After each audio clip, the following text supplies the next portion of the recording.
Okay, picking back up in the book,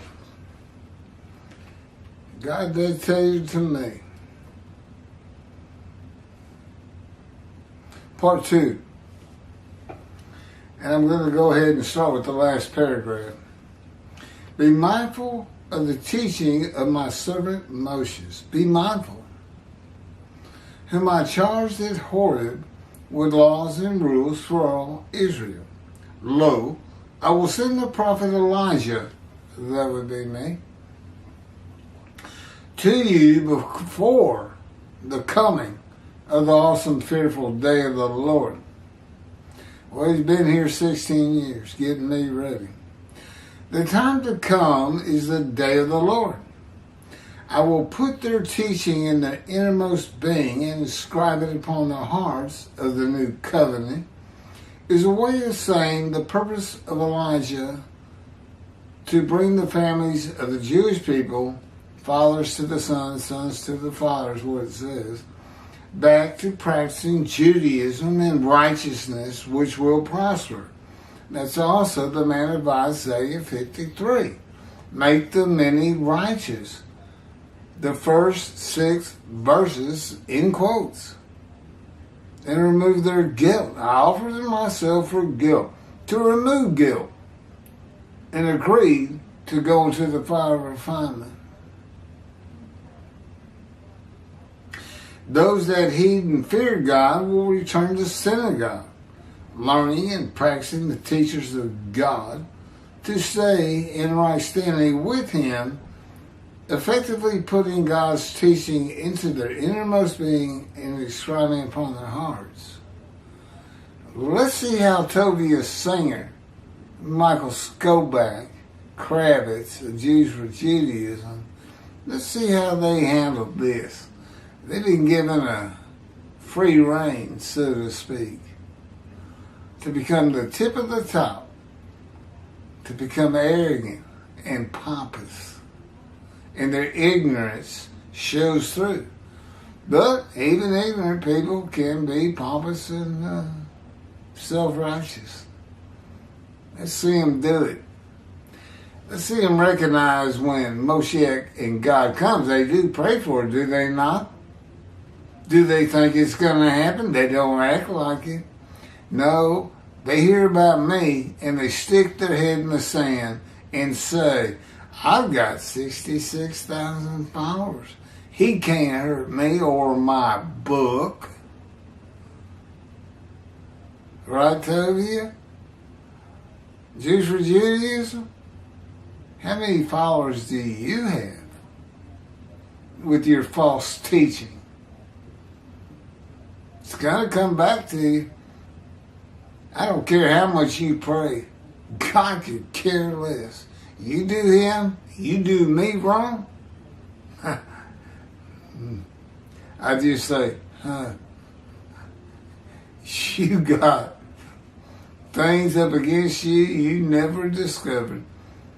You're not going into the scroll of remembrance. You will not see the Jewish heaven, any of you, period, till you come correct.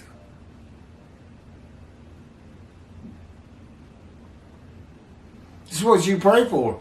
Come, Moshiach, come. Come, Moshiach, come. Why? When he comes, he's going to have a reckoning with you and dismiss you. Why do you pray that? Are y'all just ignorant?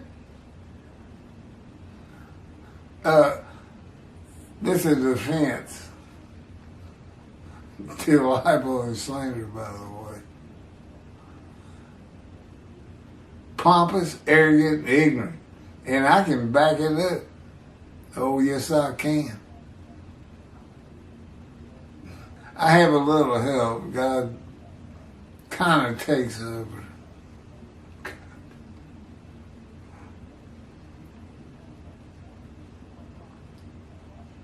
God could see Greece and Rome and their mythology of gods and men who are gods, that would be Jesus, and knew they were coming one day.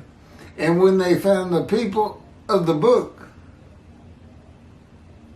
of one God, that destruction of the second temple and expulsion, dispersal, exiles from the land was coming with them, and that the land would be desolate for ages. God's prophecy is based on absolute knowledge of humanity from beginning to end. In the days of Jeremiah, it was time to look forward to the days of the third temple in Jeremiah. And God had Jeremiah write his words accordingly. See, a time is coming. In his day, Jeremiah, the Jewish people, became the Assyrian Babylon exiles by the defeat and deportation of Judah to Babylon that had been Assyria when the other tribes were previously defeated, and deportation from the northern kingdoms and lands east of the River Jordan. Sin forgiveness is in the book of Isaiah for the Assyrian Babylon exiles and the second temple. They became, for whatever reason, God wants the holy seed to build it. He's God. Whatever he wants, you give him. Yeah. Okay. That's what you say. Okay. We'll build it. That's what you say, Jewish people. Yeah, we'll do it on Mount Zion. Okay. You want the specifications on that? You want to know what it looks like? Yeah, they do. God says you do. He'll give it to me when he's ready. Welcome to my nightmare. Sin forgiveness in the book of Isaiah for the Assyrian Babylon exiles and the second temple, and sin forgiveness to the Roman dispersal, and the third temple is in the book of Jeremiah for a time to come. The time when Israel returns to the land of desolation and makes it bloom again, and it has, and renews the old cities and Jerusalem, and that is today. Isaiah 61:5. Strangers shall stand and pasture your flocks. Aliens shall be your plowmen and vine trimmers. Do we really want to read this? In the return, I guess we do. In the return of the Assyrian Babylon exiles, the northern kingdom was inhabited by Gentiles imported by the Assyrians.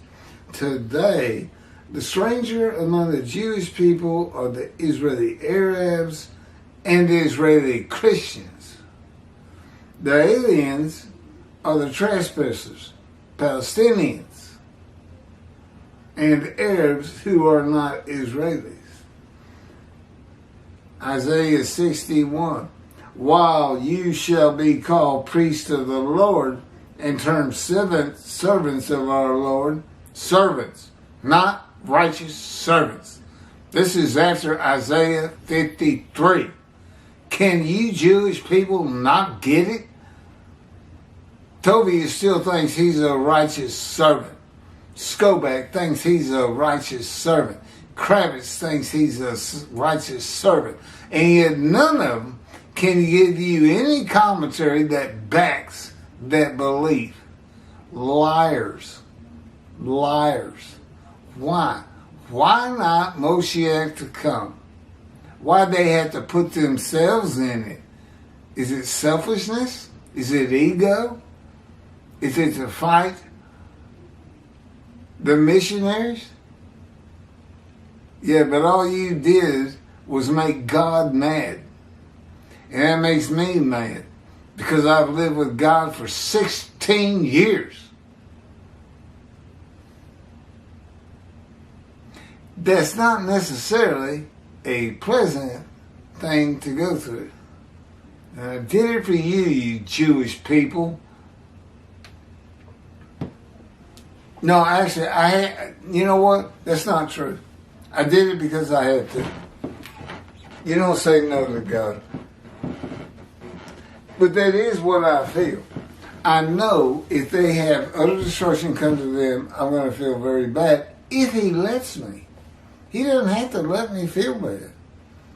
That's what I've learned in this final requirement. I mean, he just does with me anything he wants.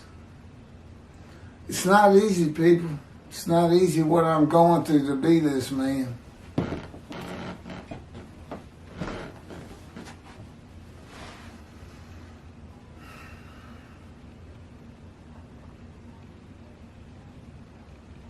While you shall be called priests of the Lord and termed servants of our God, you shall enjoy the wealth of nations and revel in their riches.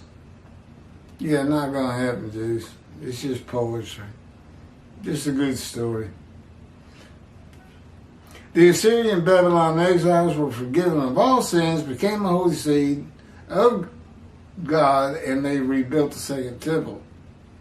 They are referred to as servants of God in their sinless state and not God's righteous servant.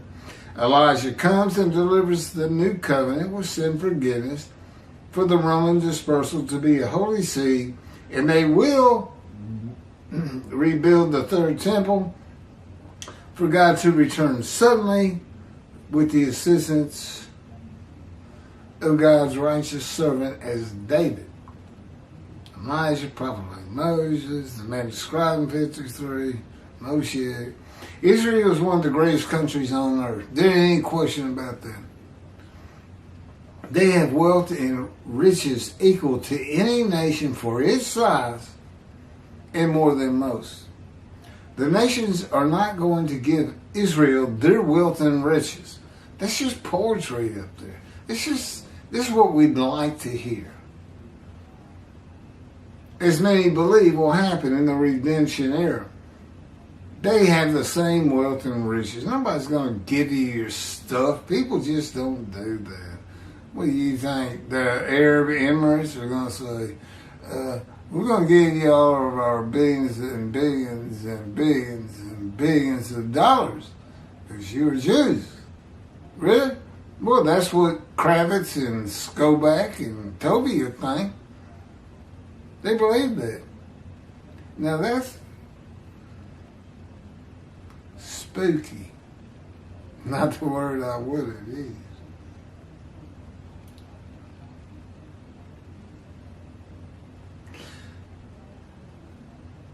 Because your shame was double, men cried.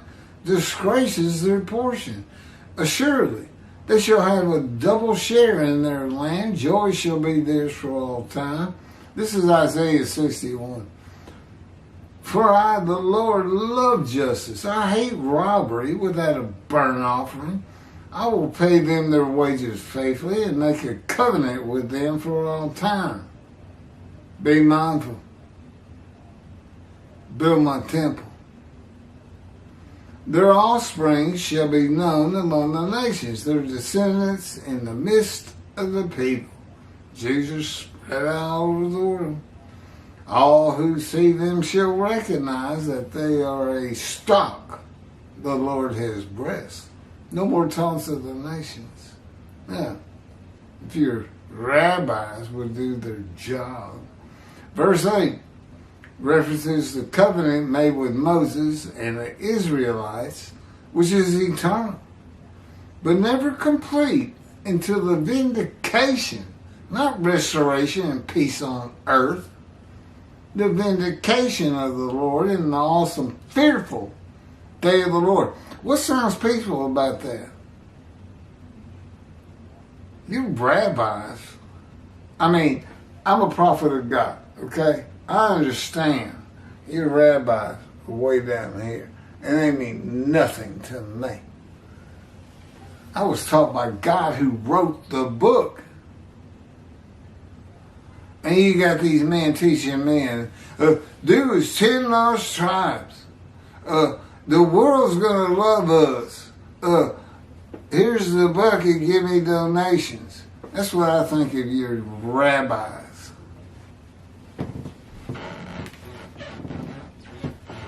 No, I ain't none. I'm not close to none. Now, this is not the man you would have met 16 years ago. This is the man God has had me become.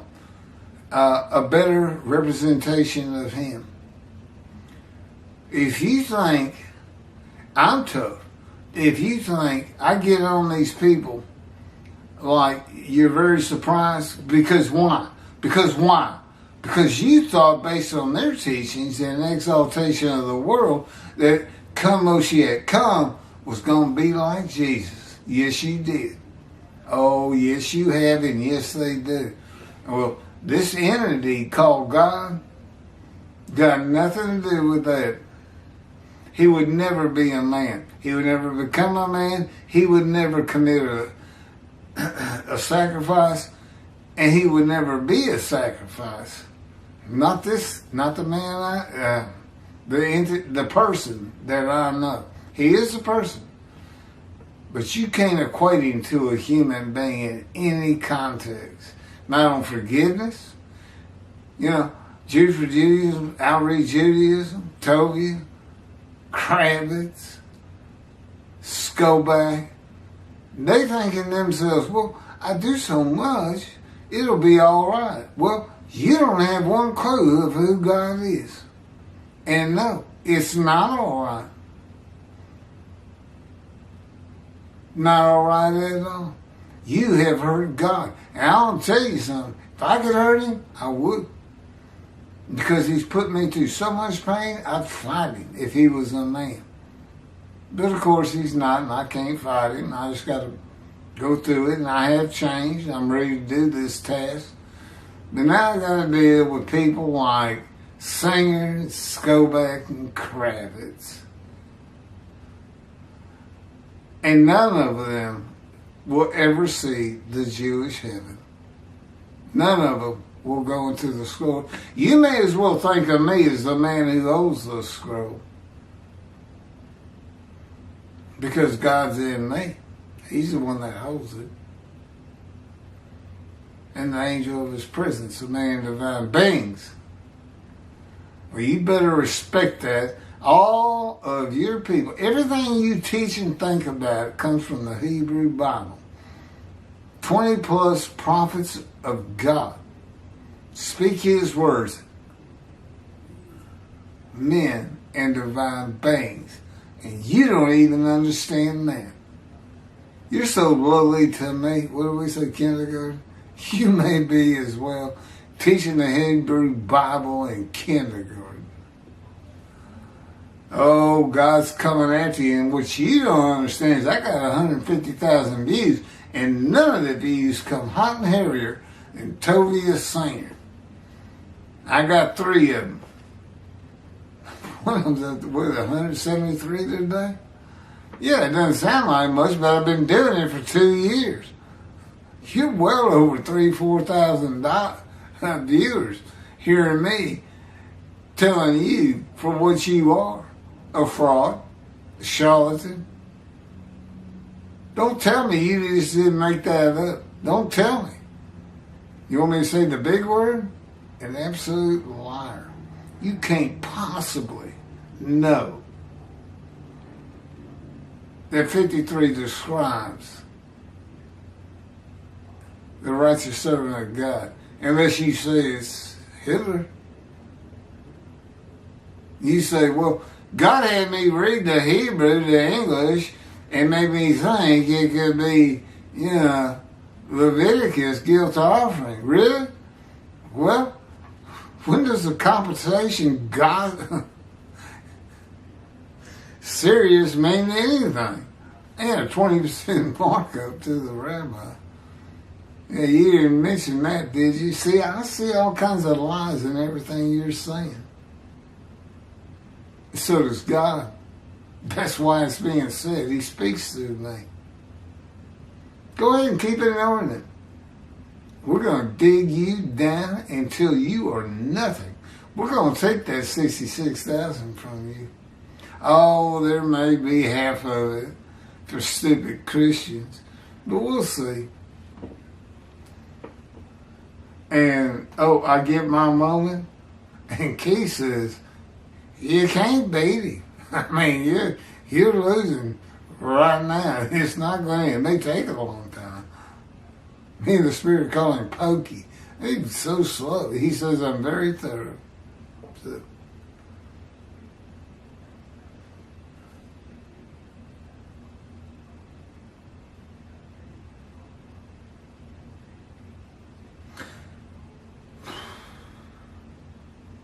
the recognition among the nations that the Jewish people already stopped, the Lord is blessed, requires that the third temple be built. I greatly rejoice in the Lord, Isaiah 61. My whole being exults in my God, for he has clothed me with garments of triumph. None of this happened in the days of Jesus. Wrap me in a robe of victory, like the bridegroom adorned with a turban, like a bride bedecked with her finery. For as the earth brings forth the growth, and a garden makes the seed shoot up, so the Lord will make victory, not peace, and renown shoot up in the presence of the nations. He didn't pick an exactly peaceful person, see. You understand? Was Moses a peaceful man? No. He killed a man the first time we see him in anger. Ezekiel tells us, I went in the fury and bitterness of my spirit. And he's a priestly man. In the hand of God. That's who he looks for. Or to take on the rebellious breed. Victory and renown for the Assyrian Babylon exile was the building of the second temple. That's in verse 13, by the way, Michael. Go back. If you think that means exaltation of the world, you do point it out in your verse by verse Isaiah 63. And you go on with the most ridiculous and absurd narrative. Next to Toby the Singer. Yeah, you are number 2. That I've ever seen.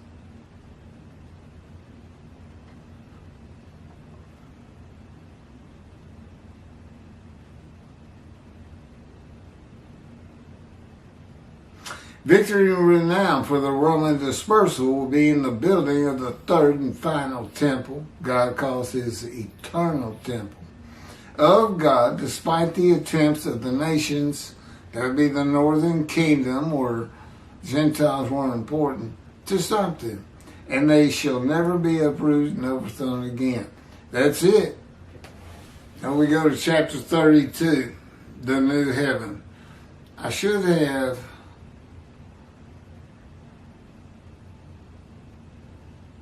$30. It was real short. And then 31 part 2 and 32. 31 part 1 and 2.